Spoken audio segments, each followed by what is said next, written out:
going on? It is your official host, ThatGuyBRoB, and welcome back for another news update.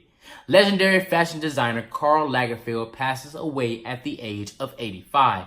Now, Mr. Lagerfeld is best known for his works with Chanel as well as Fendi, and many celebrities were able to showcase their love and support and condolences for Mr. Lagerfeld by posting pictures and tweets of him from throughout his career. Now, he had a huge stamp on the fashion industry as well as the red carpets and awards, so without a doubt, I'm sure that his legacy will continue to live on for years to come. So on behalf of myself, my condolences go out to his team, his family, his supporters, and all the celebrities who had a great relationship with him. He will definitely be missed. Bernie Sanders has announced today that he will be running for president in 2020. Now, this is the second time that Mr. Sanders has announced and ran for president after he lost the Democratic ticket against Hillary Clinton in 2016. He now joins the ranks of Kamala Harris, Cory Booker, and Elizabeth Warren, who are all looking to be opponents for President Trump in the 2020 election. Jussie Smollett, the situation is just getting more and more heated and confused.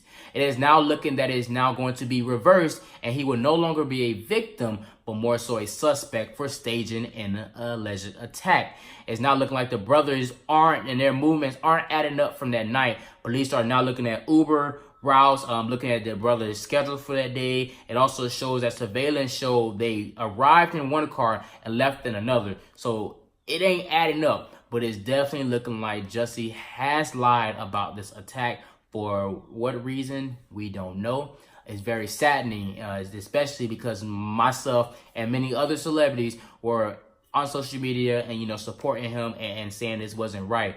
And I don't think this is a good turn or look for the LGBT community, as I stated yesterday, if this is in fact a lie. We'll continue to stay up to date with this story. I'm pretty sure as you guys continue to stroll on your social media, you're getting various news updates, and a lot of memes have continued to swarm around as well. So we will see.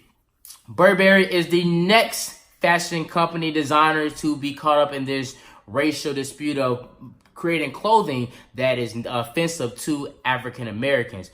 This past week, they had London Fashion Week, and the company featured a hoodie design which had a noose around their neck.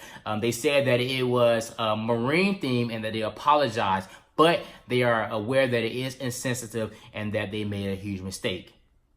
Every company has now said this is a huge mistake. If you didn't learn from H&M and you didn't learn from Gucci, I don't understand why you keep making these mistakes. I don't know if you aren't checking your fashion designers. I'm pretty sure there's somebody who signs off on this, and us as consumers, we have to be smart and also be more apparent to make sure we're not letting these companies slide by with just posting and creating these racial items because they know better.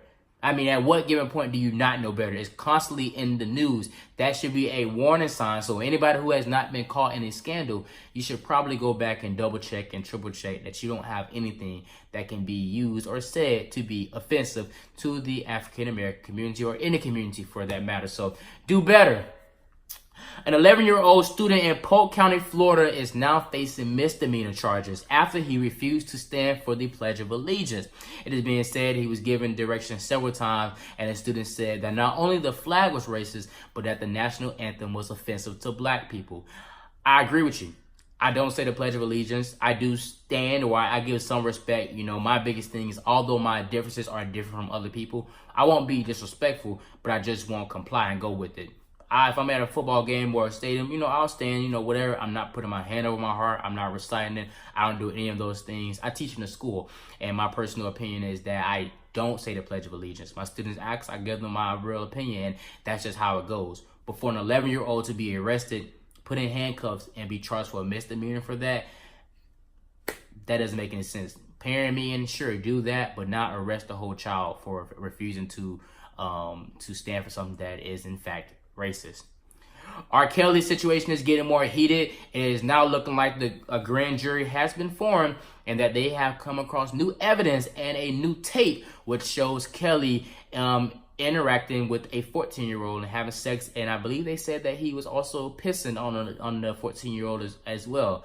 You're a grown-ass man, bro. You got to tighten up. But a grand jury has been formed, and it's looking like this may be the case and the evidence that is needed to indict Mr. Kelly and finally put him behind bars for his many allegations and proofs and situations that he has had with several young girls. And last but not least, 6ix9ine. 6ix9ine is getting offered a very good plea deal, as judges and the court are offering that if 6ix9ine is to speak up against some of the cases that he has not been charged for, that they will wipe his slate clean and they will not have him involved with them if he chooses to snitch. And with that, they know that comes with a lot of safety precautions, and so they are offering him and his family witness protection if he decides to go forth with it. A lot of news was happening today, a lot of crazy news, but it's only going to get crazier. So I'm your official host, ThatGuyBRoB. Tune in, stay tuned tomorrow and next day as I'll continue to bring you guys news updates to make sure that you are in the loop of what's going on. Y'all have a good night.